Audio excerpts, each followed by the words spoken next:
हर पल आपके साथ।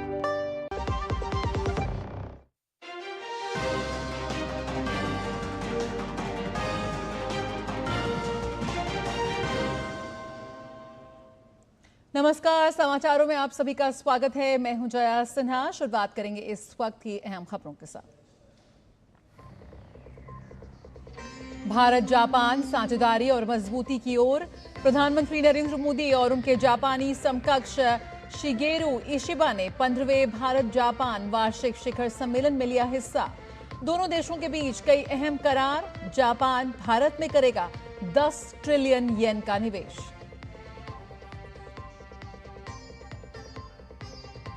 भारत जापान ने बनाया अगले दशक को रोड मैप। प्रधानमंत्री नरेंद्र मोदी ने जापानी तकनीक और भारतीय टैलेंट को बताया विनिंग कॉम्बिनेशन। स्वतंत्र और मुक्त हिंद प्रशांत क्षेत्र के लिए जताई प्रतिबद्धता। जापान के पीएम ने कहा, भारत अपने नवाचार के माध्यम से पूरी दुनिया में ला रहा है परिवर्तन।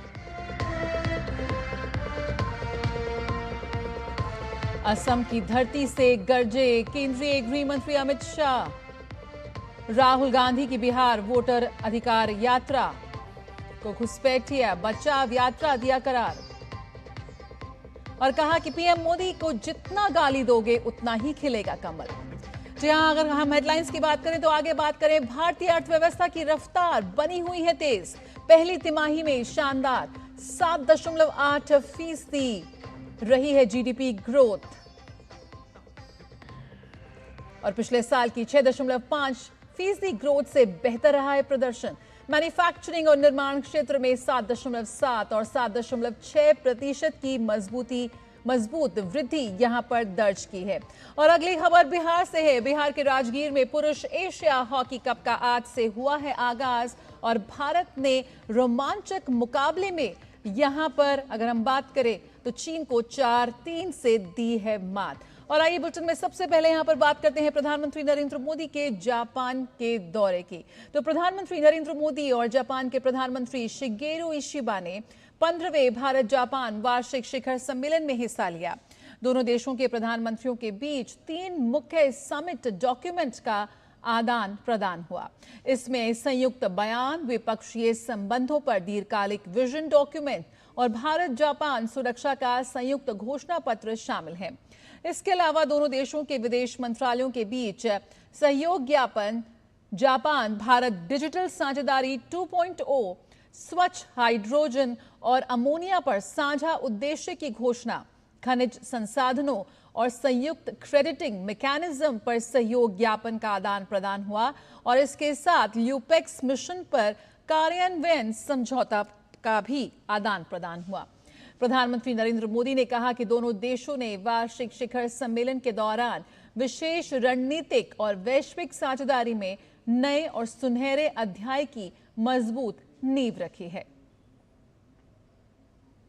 आज हमने अपनी special strategic and global partnership में एक नए और सुनहरे अध्याय की मजबूत नींव रखी है।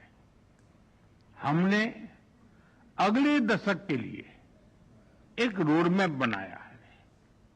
हमारे विजन के केंद्र में investment, innovation, economic security, environment, technology, health, mobility, people to people exchanges and state prefecture partnership, ये प्रमुख बातें हैं।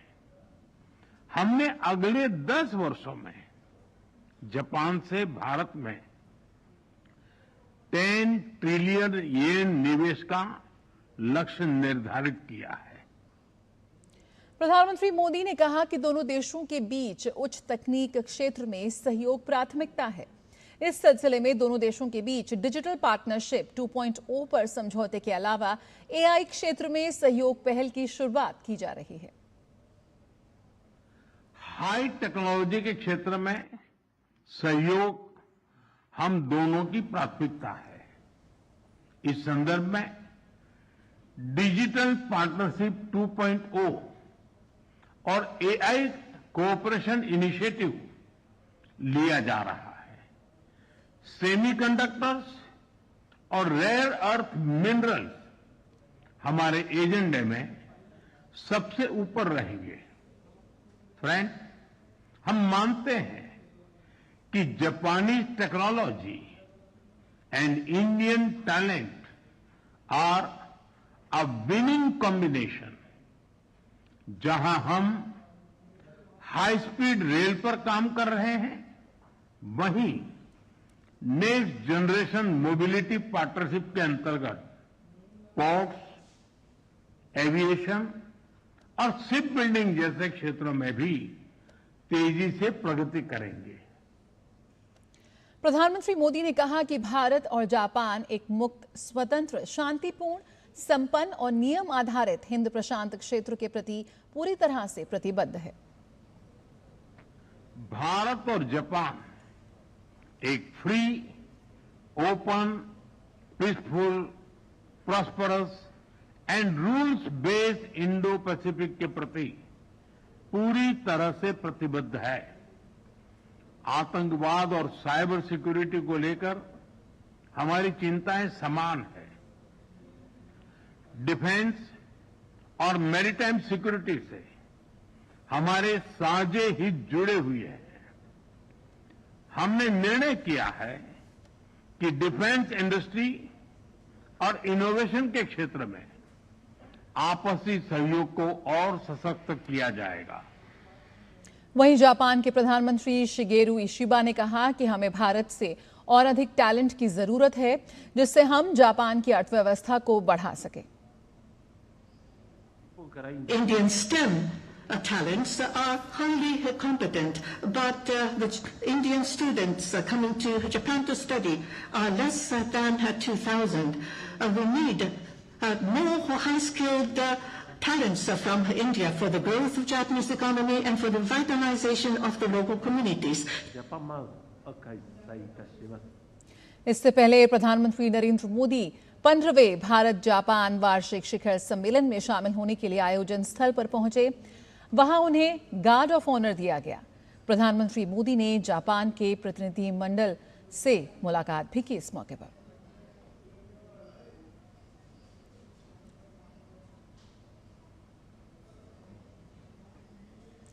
तो प्रधानमंत्री मोदी इस वक्त जापान दौरे पर, जहां पर उन्होंने कहा कि दुनिया की नजरें ही नहीं, भरोसा भी है भारत के साथ, और भारतीय टैलेंट और जापानी तकनीक एक बहुत ही विनिंग कॉम्बिनेशन है।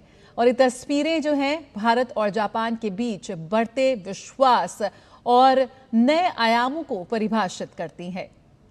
अगले 10 वर्षों का रोड मैप यहां पर तैयार किया गया है। भारत और जापान दोनों ही देशों की प्रगति, उनके विकास को एक नई दिशा, एक नया आयाम देने के लिए। प्रधानमंत्री नरेंद्र मोदी ने जापान की संसद के प्रतिनिधि सभा के स्पीकर फुकोशिरो नुकागा से मुलाकात की। इस मौके पर सांसदों का प्रतिनिधिमंडल भी मौजूद रहा। दोनों नेताओं ने भारत और जापान के मजबूत और मैत्रीपूर्ण संबंधों पर चर्चा की। चर्चा के दौरान संसदीय संवाद, मानव संसाधन विकास, सांस्कृतिक आदान प्रदान और आर्थिक, स्वास्थ्य, मोबिलिटी, पार्टनरशिप, एआई, विज्ञान प्रौद्योगिकी जैसे प्रमुख क्षेत्रों में सहयोग पर भी बातचीत हुई।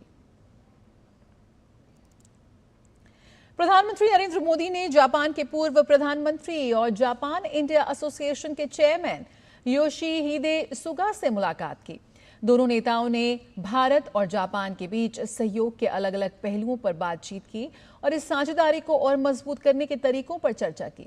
दोनों नेताओं की बातचीत में तकनीक, आर्टिफिशियल इंटेलिजेंस, व्यापार, निवेश और अन्य क्षेत्रों में सहयोग बढ़ाने पर खास जोर रहा। इसके अलावा प्रधानमंत्री मोदी ने जापान के पूर्व प्रधानमंत्री फूमियो किशिदा से भी मुलाकात की। दोनों नेताओं ने व्यापार, महत्वपूर्ण तकनीकों और मानव संसाधन की आवाजाही जैसे क्षेत्रों में द्विपक्षीय साझेदारी में हुई प्रगति पर चर्चा की। साथ ही दोनों नेताओं ने तकनीक और सेमीकंडक्टर जैसे उभरते क्षेत्रों में मौजूद अपार संभावनाओं पर भी बातचीत की। जापान दौरे पर शोरिंजन दारुमाजी टेंपल के मुख्य पुजारी सेइशी हिरोसे से दारुमाजी मंदिर की ओर प्रधानमंत्री नरेंद्र मोदी को एक दारुमा डॉल भेंट की गई। दारुमा जापान का एक प्रसिद्ध सांस्कृतिक प्रतीक और लोकप्रिय उपहार है। ये गुड़िया जैन बौद्ध धर्म के संस्थापक बोधिधर्मा पर आधारित है।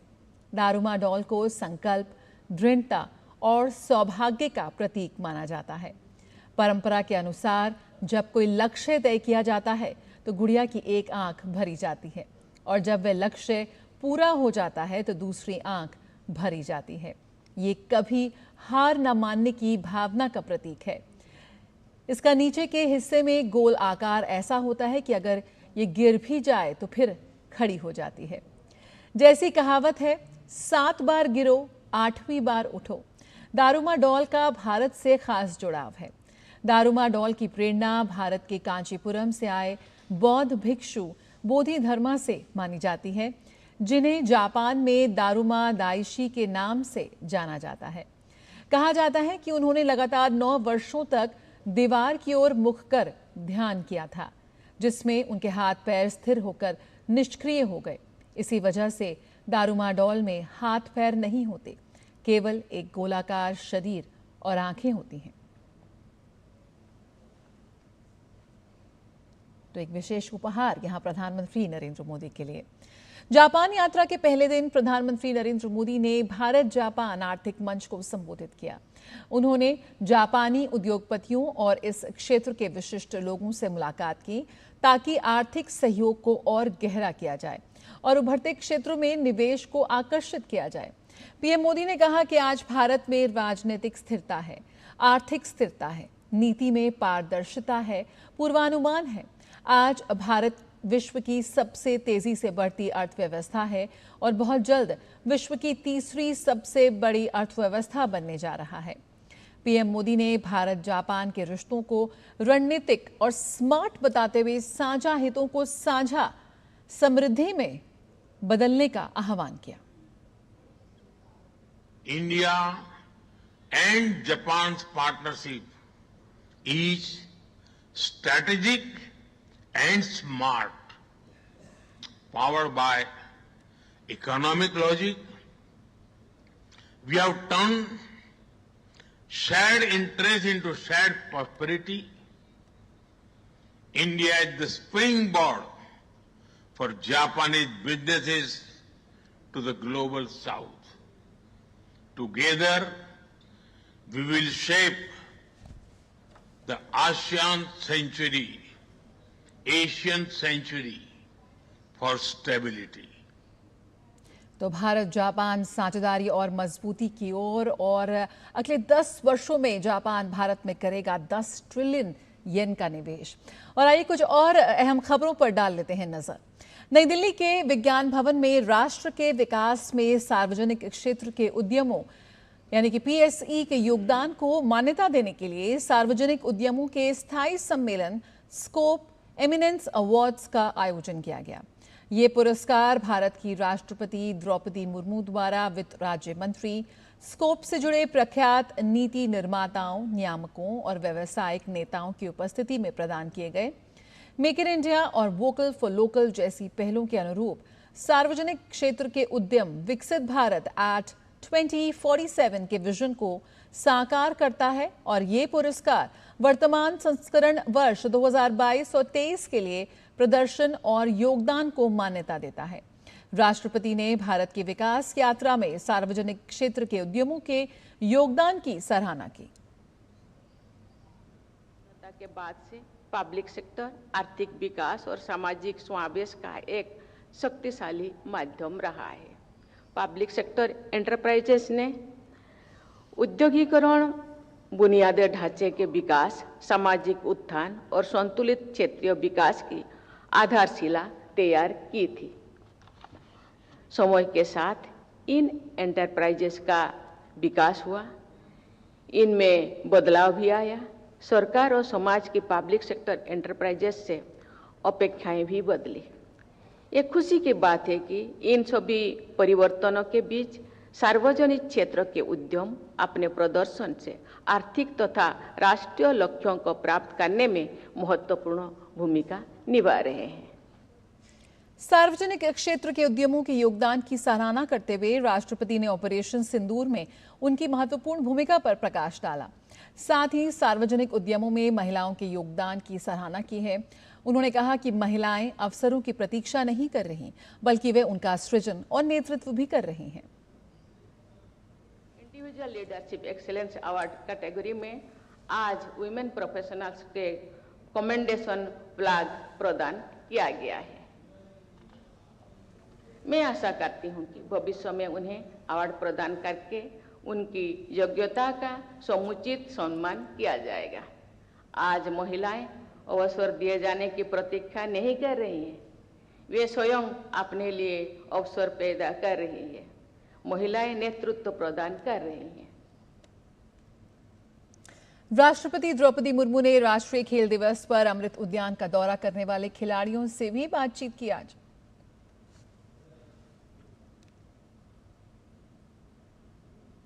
तो राष्ट्रीय खेल दिवस मनाया जा रहा है और इसी कड़ी में तमाम खिलाड़ी, नन्हे बच्चे पहुंचे, जिनसे की खास मुलाकात राष्ट्रपति द्रौपदी मुर्मू ने। केंद्रीय गृह मंत्री अमित शाह असम के दौरे पर हैं। इस दौरान केंद्रीय गृह मंत्री ने कई कार्यक्रमों में हिस्सा लिया। एनडीए पंचायत प्रतिनिधि सम्मेलन को संबोधित करते हुए केंद्रीय गृह मंत्री अमित शाह ने कहा कि इस बार राज्य में हुए पंचायत चुनाव का बहुत महत्व था, क्योंकि ये परिसीमन के बाद पहला चुनाव था। बार बार भारतीय जनता पार्टी की विजय होती।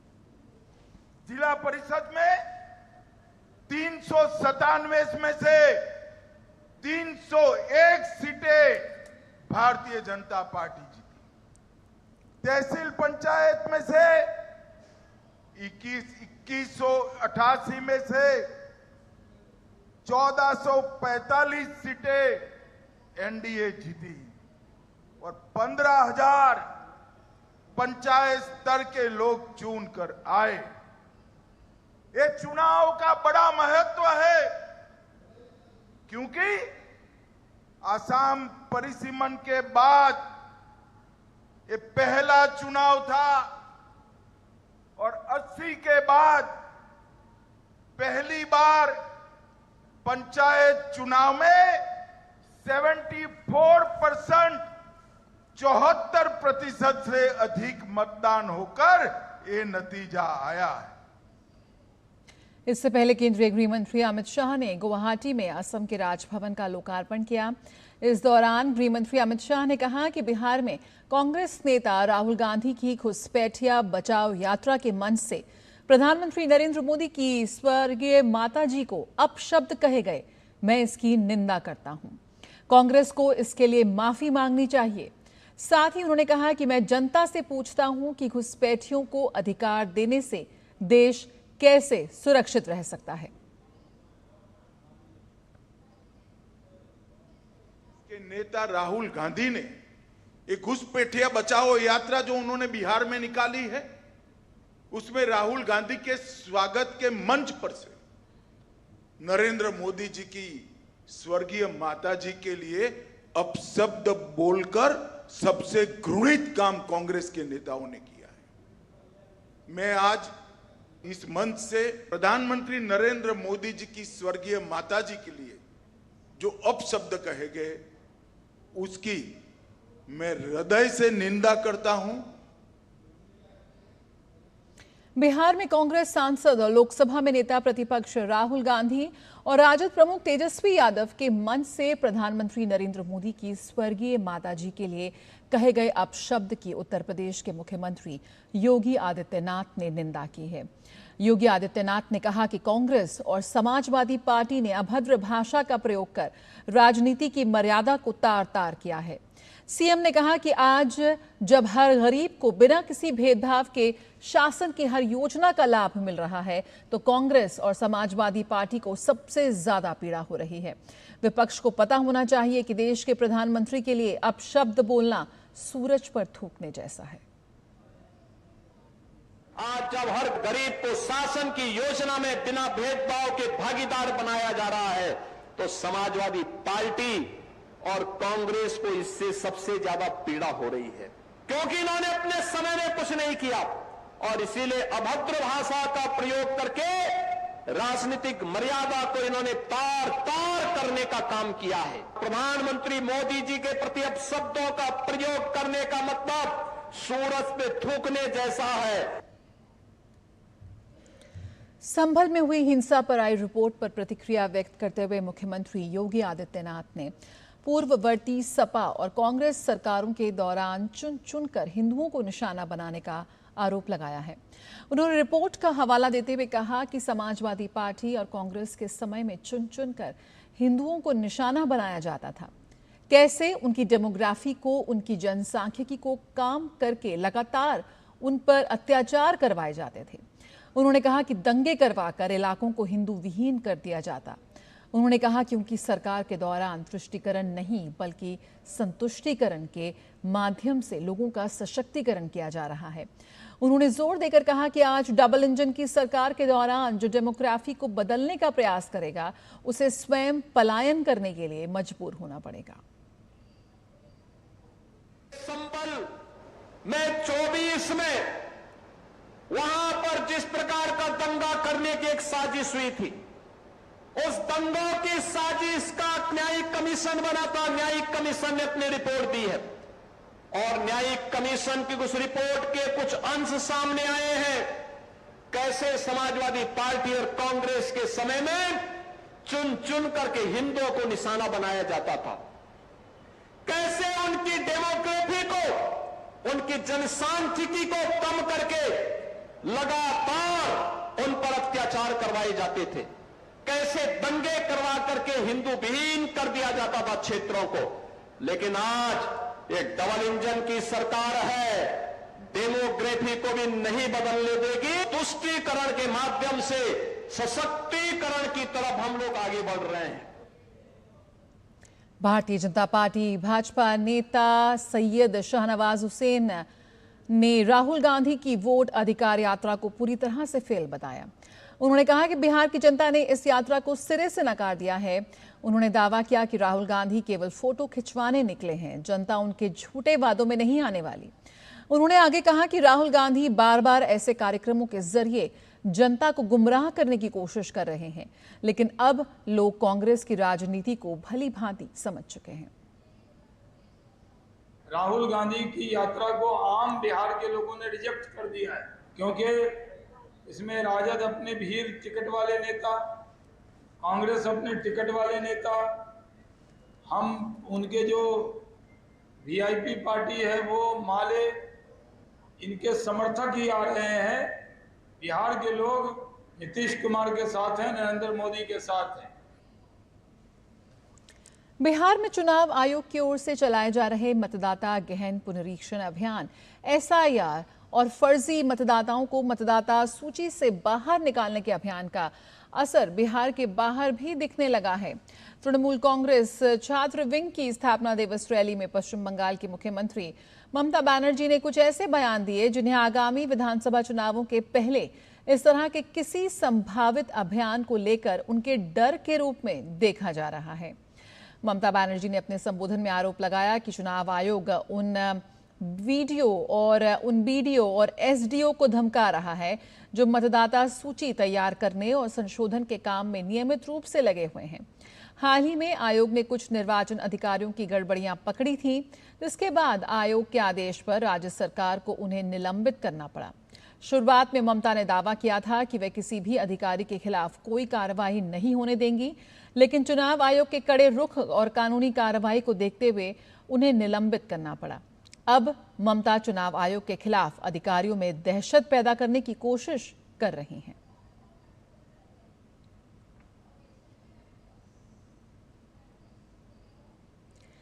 केंद्रीय संचार और पूर्वोत्तर क्षेत्र के विकास मंत्री ज्योतिरादित्य सिंधिया ने आईआईटी दिल्ली के टेक फेस्ट एशिया में हिस्सा लिया। युवाओं को संबोधित करते हुए उन्होंने कहा कि शून्य के आविष्कार से लेकर आयुर्विज्ञान और शल्य चिकित्सा की प्रगति तक नालंदा और तक्षशिला जैसी प्राचीन विश्वविद्यालयों तक ज्ञान की खोज भारत की डीएनए में रही है। उन्होंने युवाओं से आह्वान किया कि वे भारत के अगले अध्याय के निर्माता बने और देश को विश्व गुरु बनाने में अपना योगदान दें। वित्त वर्ष 2025 और 26 की पहली तिमाही अप्रैल से जून तक में भारतीय अर्थव्यवस्था ने रफ्तार पकड़ी है। राष्ट्रीय सांख्यिकी कार्यालय द्वारा जारी आंकड़ों के अनुसार इस दौरान वास्तविक सकल घरेलू उत्पाद में 7.8% की वृद्धि दर्ज की गई है। पिछले वित्त वर्ष की समान अवधि में ये वृद्धि 6.5% रही थी। जारी आंकड़ों के मुताबिक पहली तिमाही में सांकेतिक जीडीपी 8.8% बढ़कर 86.05 लाख करोड़ रुपए रही। इसी अवधि में वास्तविक सकल मूल्य वर्धन 7.6% बढ़कर 44.64 लाख करोड़ रुपए तक पहुंचा। क्षेत्रवार प्रदर्शन में सेवा क्षेत्र ने 9.3% की बढ़त के साथ सबसे अधिक योगदान दिया। मैन्युफैक्चरिंग और निर्माण क्षेत्र ने भी 7.7 और 7.6% की मजबूत वृद्धि दर्ज की गई। वहीं कृषि और संबंधित गतिविधियों की वृद्धि दर 3.7% रही। हालांकि खनन क्षेत्र में 3.1% की गिरावट आई, जबकि बिजली, गैस, जलापूर्ति और अन्य उपयोगिता सेवाओं की वृद्धि 0.5% पर सीमित रही। व्यय आधारित आंकलन में सरकारी अंतिम उपभोग व्यय 9.7% बढ़ा है, जबकि निजी अंतिम उपभोग व्यय की वृद्धि दर घटकर 7.0% रही। सकल स्थिर पूंजी निर्माण ने 7.8% की वृद्धि दर्ज की है।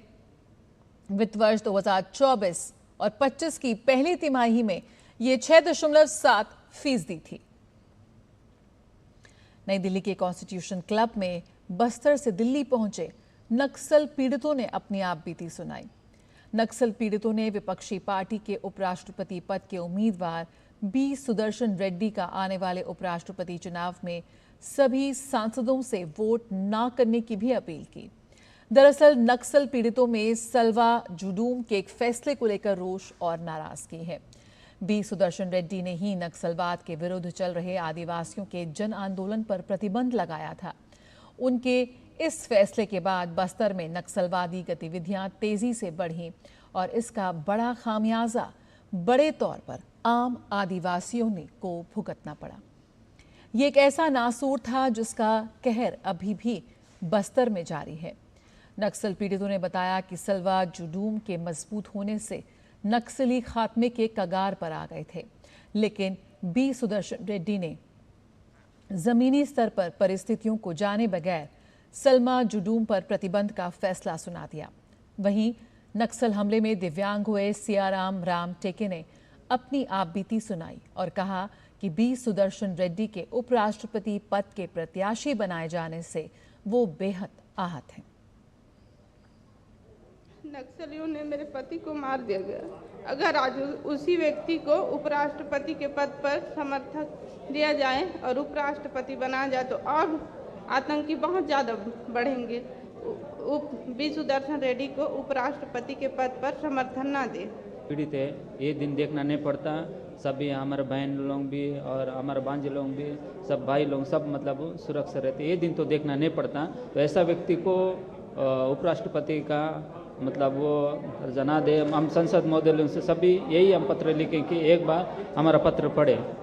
सलवा जुडूम को ये बंद करके नक्सलवाद को बढ़ावा दिए, इसीलिए हम वो जो सुदर्शन रेड्डी प्रत्याशी हैं, उम्मीदवार हैं, उनको समर्थन सांसद लोग ना दें, क्योंकि हमें ये भुगते हैं उनके फैसला से हम परेशान हैं। इसलिए सुप्रीम कोर्ट के पूर्व जज बी सुदर्शन रेड्डी को उपराष्ट्रपति बनाने का उम्मीदवार माना गया है। ये वही जज हैं जो सालवा जुडूम को बंद करवा देते। सालवा जुडूम बंद करवाने के कारण बस्तर में इतने सारे कई लड़कियां हैं, कई दादा दादी, उन लोगों को बम विस्फोट हुआ, आईडी ब्लास्ट हुआ, जिसके कारण किसी के आँख नहीं है, किसी के आँख में दिखते नहीं है, किसी के पैर नहीं है, ऐसे हुआ है। इसीलिए बी सुदर्शन रेड्डी को उपराष्ट्रपति बनाने का उम्मीदवार माना गया है, लेकिन उन्हें उपराष्ट्रपति बनने की समर्थन नहीं देनी चाहिए। ऐसे रक्त रंजित बस्तर नहीं होता। अगर सुदर्शन सिद्दी की एक गलत फैसला की वजह से आज बस्तर लहूलुहान हो चुका है, उसी के विरोध में हम लोग दिल्ली तक आए हैं। तो नक्सल पीड़ितों ने यहां पर सुदर्शन रेड्डी की उम्मीदवारी पर सवाल उठाया है। खबरों का सिलसिला जारी रहेगा, लेकिन इस बुलेटिन में इतना ही। नमस्कार।